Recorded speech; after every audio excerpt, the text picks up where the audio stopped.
Today you'll see a cozy pullover, and it's special because it's got really interesting design lines that hide fitting features in there.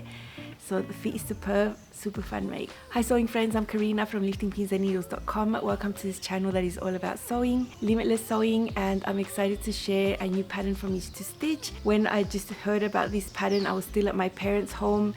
Back then I didn't have the appropriate fabric, so when I got back here to my house in Brazil, I had like 2 or 3 days to make it, but I had a lot of time to think about it. This is a pattern for a pullover, cozy type of garment, and it's called Boalsburg pullover. What you'll probably see first are all the different design lines, so it's not just a front and a back piece cut on the fold like a regular pullover. There's a diagonal line and there's another little line going this way, making a type of triangle there that divides the garment into sort of a top half and a bottom half. This is the same for the front and the back. The style of the pullover has drop shoulders, so that's meant to be like that. There's a little funnel neckline which stands up on its own. It's not too high and it's not tight either, so you can pull it on over your head, no drama, and then it won't be constricting there. If you want to, you can put grommets there or buttonholes and have an optional drawstring. If you don't want to do that, don't do that, it's just an option. The sleeves are just common, just regular sleeves with a little cuff here. At the bottom there's a hemband. What I like about the hemband is that it's just not one long piece with one seam, because I can never figure out where to put that seam. In this case we have a seam on the side, so those seams are going to match the side seams. I prefer that. Because of all these design lines, you have a lot of pieces to make up the front and the back. You can do color blocking if you want to. This is always optional, and the way that you want to use colors here is really up to you, personal preference. You can opt to not do any color blocking at all, and I think that's fine. If you did decide to use just one fabric for everything, the design lines would look really cool as well, especially if you top stitch them down. And if you wanted to use 2 or 3 colors, that's up to you as well. I decided to use 2 colors for mine, and it took me a while to figure all of this out, but I'm very happy with my choice here. Everyone's gonna think that certain colors go better than others because that's just so personal. Whenever Each to Stitch has a brand new pattern, it's always 20% off for the first week after it's released. So that goes through next Monday, the 19th of February. If you do want to get it for yourself, I'd love it if you use my affiliate link. You don't pay anything extra, but I receive a small commission back, and that supports the work that I do here on YouTube. It's one of the ways I make an income doing what I do here. Now for the fabric, you need knit fabric. This is not for woven fabric. Medium weight, at least 30 to 50% stretch. You'll be most comfortable if your fabric does have some vertical stretch as well.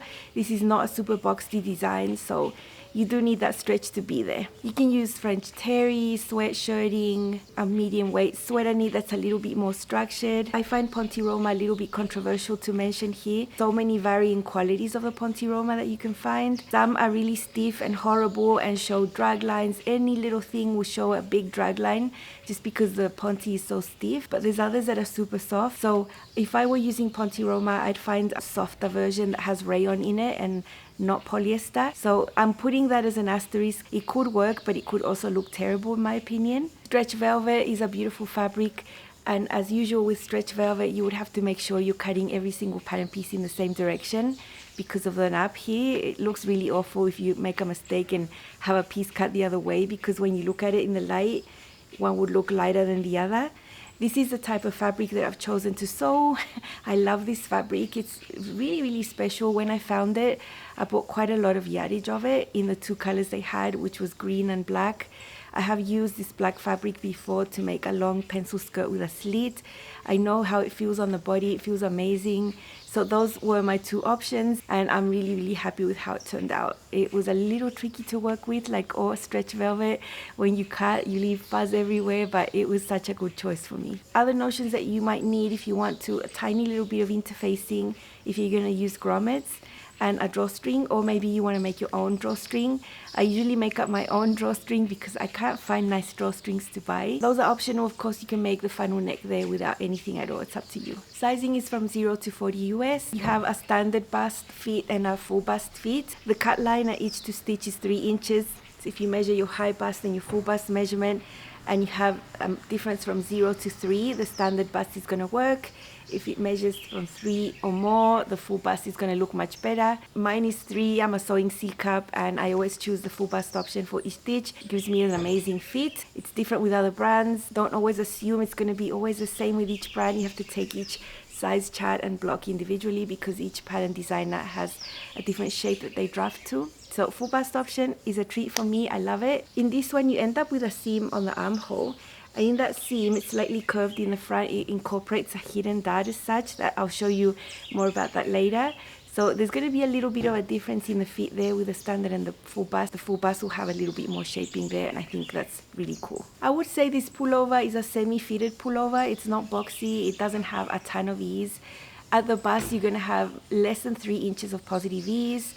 Because it's straighter, you have more space at the waist, of course. But then at the hips, because there's a hemband, you're going to have about half an inch of ease. So it's still not going to be super skin tight. I made a size 12 bust, blended to 14 waist and then to 16 hips. It gives you a really detailed finished length measurements as well. And I knew that I was going to be happy with the original length of the pullover for me, so I didn't make the body of the pullover longer.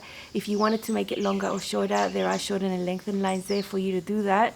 But I didn't really think I needed to do that. Although I did add 1 inch to the length of the sleeves because that's something I always need to do. I have filmed the most interesting parts of the pullover for you, mainly how I figured out the color blocking, particularities about how these pattern pieces are cut because it's not like every other pattern. I'm going to show you how to put together the front and the back pieces because there are a few extra seams in there, and then focusing on the neckline a little bit.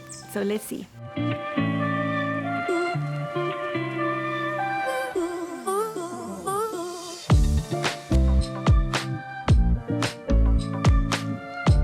Right above my cutting table, I have this, and I have pinned a few alternatives. I've spent literally hours trying to figure this out. I find color blocking a little challenging because I don't want it to be too much color blocking. I also wanted to use 2 colors, and so I had some fun. I printed out some liner and just had a bit of a dabble with some coloring pens. After much thought, this is the one I have decided on.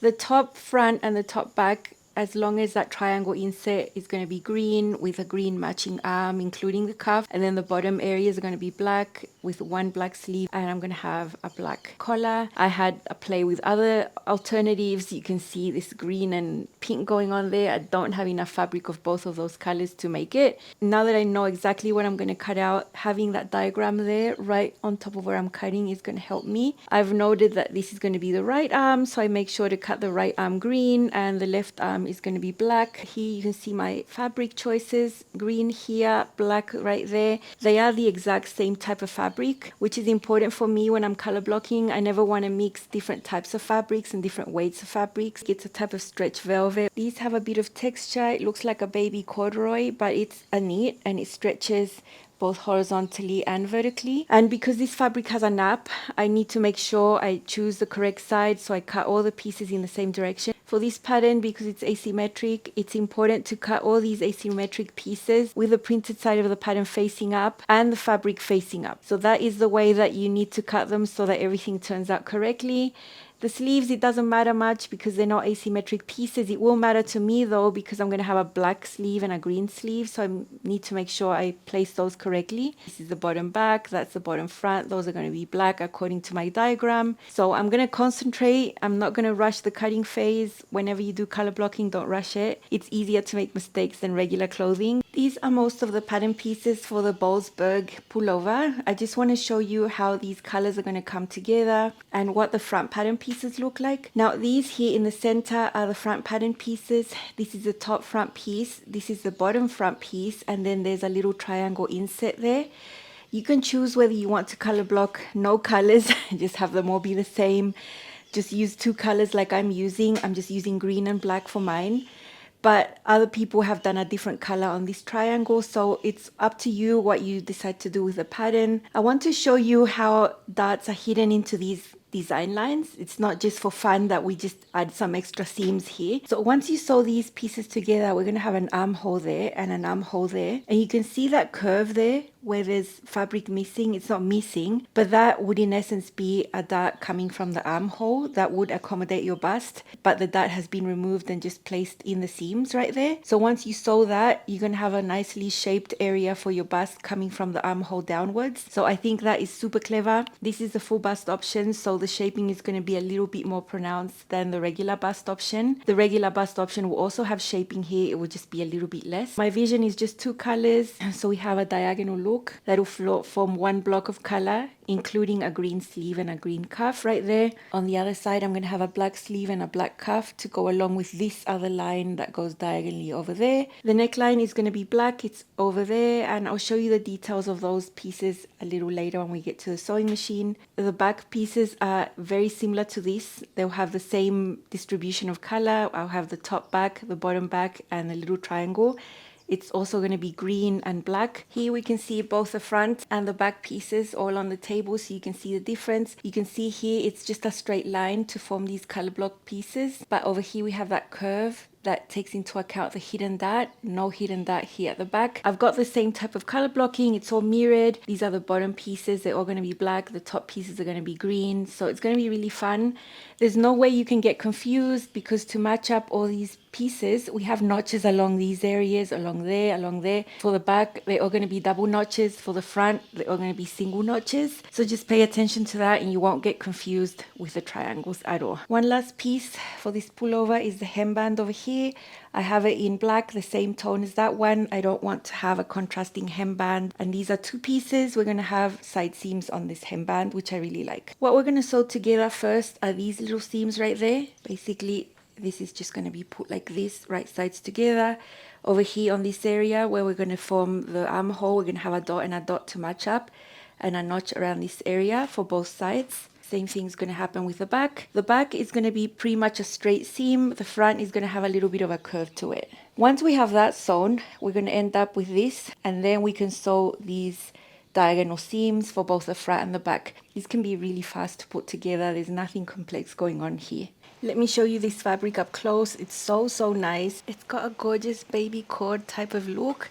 It's really stretchy both horizontally and vertically. It's just amazing. This is how it looks like on the other side. It's plain, it's really soft on the other side. It's lovely to wear. I have already made garments using this type of fabric, so I'm very excited to have an awesome pullover with this type of fabric. When you align raw edges, they tend to curl, they tend to slide. It's not the easiest fabric to work with. It just takes a little while to pin and to be accurate with it. This is the type of needle I'm going to use. It's the jersey needle. I'm going to use number 90. My fabric is medium weight, and we are going to go through some layers in some of these areas, so you don't want a needle smaller than this in my opinion. Because I'm using two colors, I will be switching my thread on the bobbin or on the top wherever I can, so that it looks really seamless. And that's something that ready to wear doesn't do for you. They usually just choose one color and do the whole sewing with one color. I'm going to be switching my threads, even if it takes an extra minute.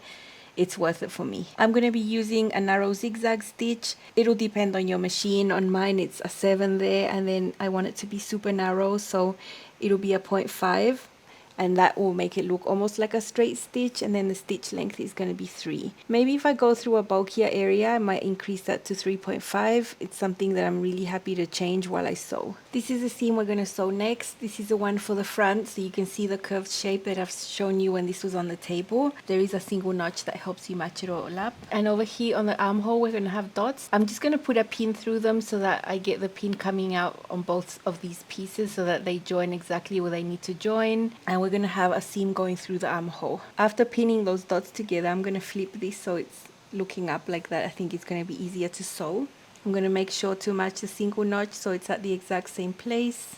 And this seam is going to be slightly curved. It's not going to be completely straight. Over here on this point, we need to make sure that part of this point is hanging off the piece that's on the bottom. But at the seam line, which is 3/8, you need to have the raw edges matching. And this is a seam sewn at 3/8 seam allowance with a narrow zigzag I've already shown you.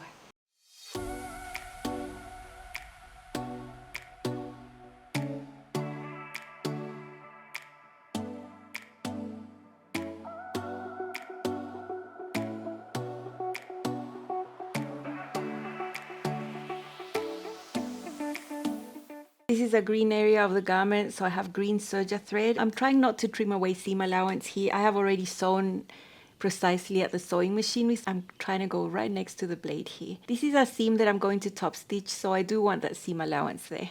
The next step is exactly the same as what we did with the front, but with the back. Here are double notches to help you match this up so you never get confused. There are the dots, and here we sew into the center, leaving a little point hanging over. It's going to be the same. I'm going to do that off camera, sew and serge. Then we're going to have this completed top area, And this little seam I'm going to top stitch down just to highlight it and keep it flat right there. Seam allowance is directed down, and I'm top stitching this at 1/4 inch with a 1/4 inch presser foot. You can still do the narrow zigzag here with this type of presser foot, so I'm still using the same type of stitch, and I'm going slowly, making sure I'm not pushing or pulling on the fabric. I don't want to stretch it out. I'm just letting the feed dogs move the fabric along. I'm just guiding it. And then to get rid of any waviness that might appear, I'll just give it a good steam, and that's how I ensure I get the flattest result possible on a knit. All I'm going to do is bring this down like this, and we're going to have our diagonal seam to sew on the front and the back. Okay, this is the front. On the side that has the armhole, it's going to be partially black, partially green. We also have little dots there to match up, there and there, easy peasy. Along here, single notch, along further, another single notch and a single notch. And then we get to this point where you also need to leave a little bit hanging so that at the seam line, we have the raw edges matching up. So this is one diagonal seam. I'm going to sew this one at 3/8 like all the rest.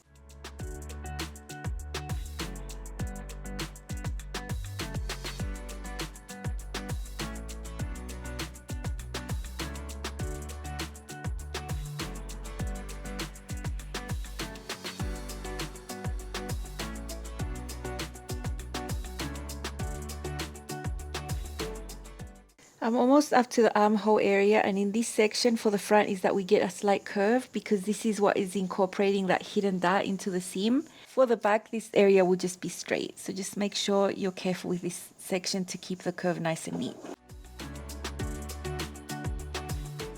Then I'm going to serge it, push the seam allowance down and top stitch in the same way you saw me sew the other short triangle seam. And then it's the exact same thing with the back piece. It's just that instead of single notches, you have double notches, but it's all the same thing.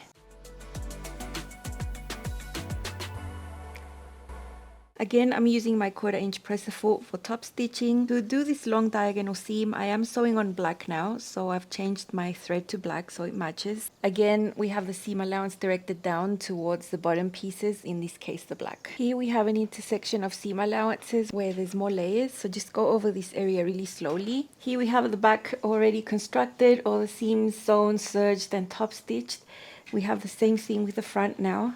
So we can put both pieces right sides together, and now we're going to sew the shoulder seams. If this was a regular armhole and not a drop shoulder style, I would have been stabilizing the back, but because this seam is longer, if you did stabilize it, it might create some drag lines. The sleeve is going to be dropped anyway, so there's no point in stabilizing it. I'm going to do that off camera, and then I'll be back. I'll do the exact same thing I've done with all the seams, and then press it to the back and top stitch as well. Then we have a completed neckline that we can work with. I have the two neckline pieces already pinned together on the side. The front neckline piece is longer than the back one, as you can see. There's a little bit of excess in length. That's because the neckline is lower on the front than on the back. The grommets or buttonholes are optional. I do want to do them. I think it's something pretty to add. So I have just dots there to mark them. Because I'm going to be covering this with the interfacing and I want to keep the dots, I just put a piece of thread through there in white so it's really contrasting and I can see that on the other side. I'll be doing some grommets. When I do grommets, I want to make sure I suppress all the stretch in the area. So I've cut out a little piece of interfacing and I'm going to put 2 layers to just make it even more secure. And I'm just going to center it over the marks right here. That'll give me a nice stable area for the grommets to go into and not stretch out and fall out later. So the marks are gone, I can't see them, but that doesn't matter because where I really needed to see them is from the right side. And I can see the thread coming out through there and through there. I have a full video detailing how to put grommets in. I did nothing different, so go ahead and watch that video. These are towards the lower edge, so when this gets folded like this later, this is how it's going to look like on the outside. These seams don't need to be finished.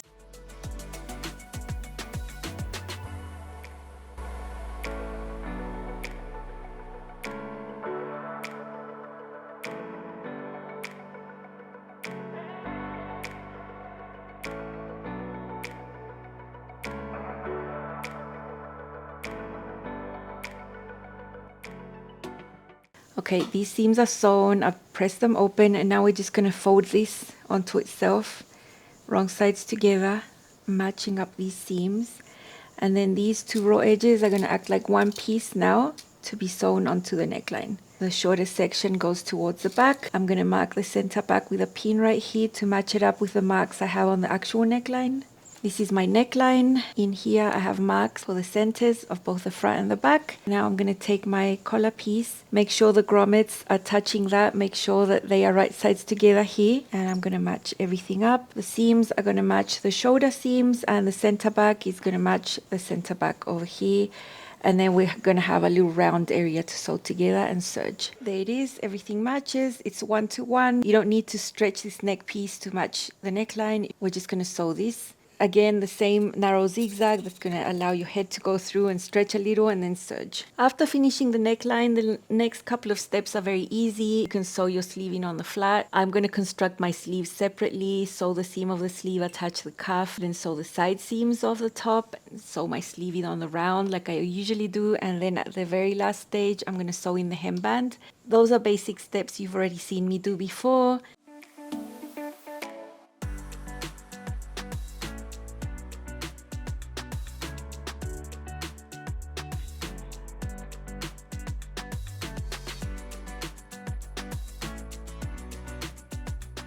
Here is my gorgeous Boalsburg pullover. I really love it.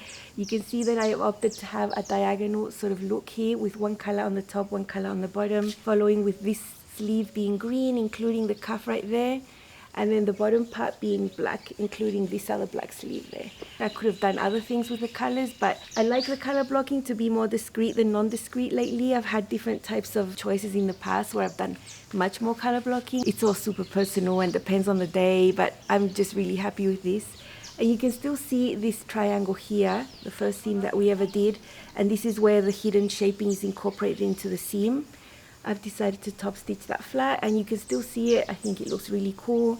And the same happens over here on the back. We have that triangle there. No shaping on the back, of course, because we don't have a bust on the back. No stabilizing here on the shoulder because it's meant to be dropped. If this didn't have any stretch, it could create drag lines here as you move your arm because the sleeve comes in lower. So no stabilizing there. I did decide to do the grommets. Remember, I have a full video on the channel that shows you in detail how I do grommets. I do a lot of extra little things to make sure they end up really, really firm and they don't end up falling off later on.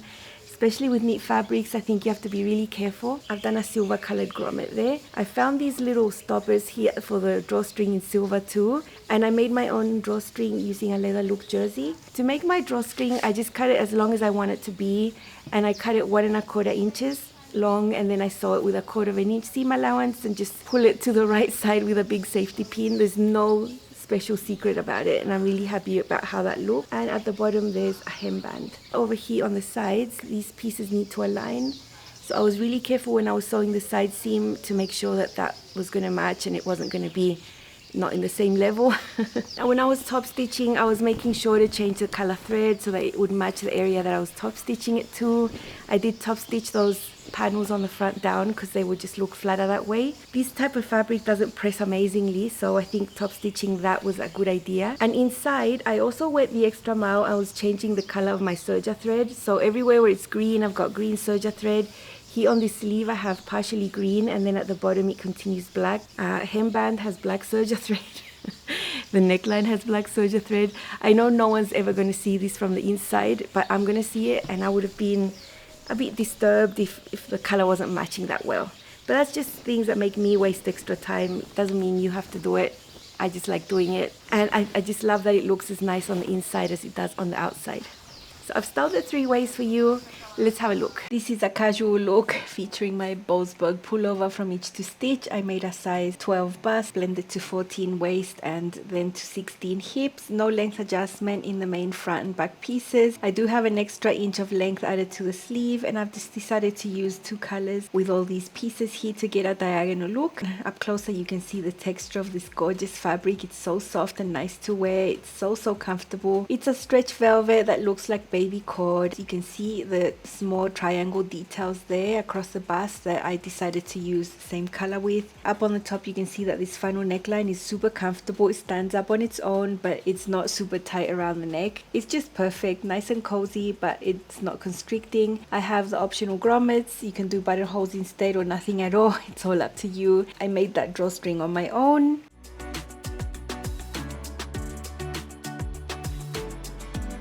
It's not just for looks and to have fun color blocking. On the front there are actual hidden dots in the seam lines that give you shaping from above the bust, from the armhole down. Here is a closer look at the color blocking and the top stitching I decided to do to highlight those seam lines. I really like the look of grommets. I think they make anything look a little more elevated, and that leather look jersey for the drawstring is really nice.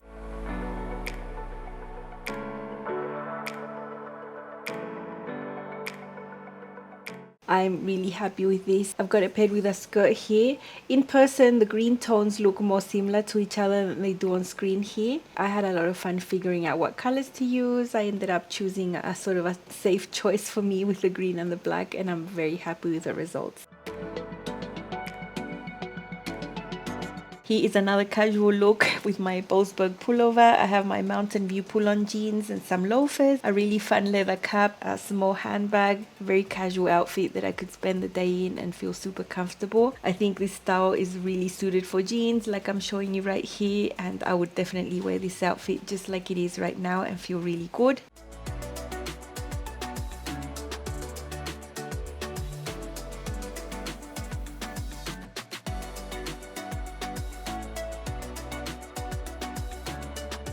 And here is an outfit I would definitely wear to church in the winter. This long skirt is actually made out of the same fabric I used for the pullover, so it matches really well. It feels like I'm wearing pajamas. Everything's so cozy and so comfortable. I love a slim fitting skirt with a long sleeve and boot, and I've paired this type of skirt with pullovers before or hoodies. I think I can pull it off. I feel really comfortable and I feel great. And I loved leaving the black on the bottom. A little bit out there, probably a lot of you won't want to wear this with a skirt, but I'm the type of person that will always try to style everything with a skirt because I really like them.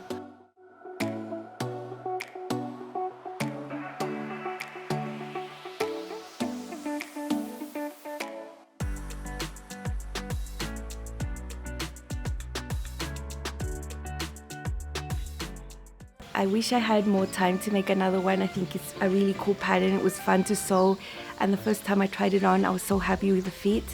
Unfortunately, I'm in hot summer right now. It's really hot, you would not believe, and I find it super hard to sew for patterns that are not in my season. I'll probably repeat this again later on when it gets a little cooler for me, but at least I have one and I'm so happy with it. I took extra time for all the details and I'm so happy with how it turned out. Don't forget that the Boalsburg pullover is 20% off through Monday the 19th of February. Use my affiliate link if you'd like to, and this video was helpful for you. I'm very grateful, and I'll see you again very soon with more sewing on this channel. Bye!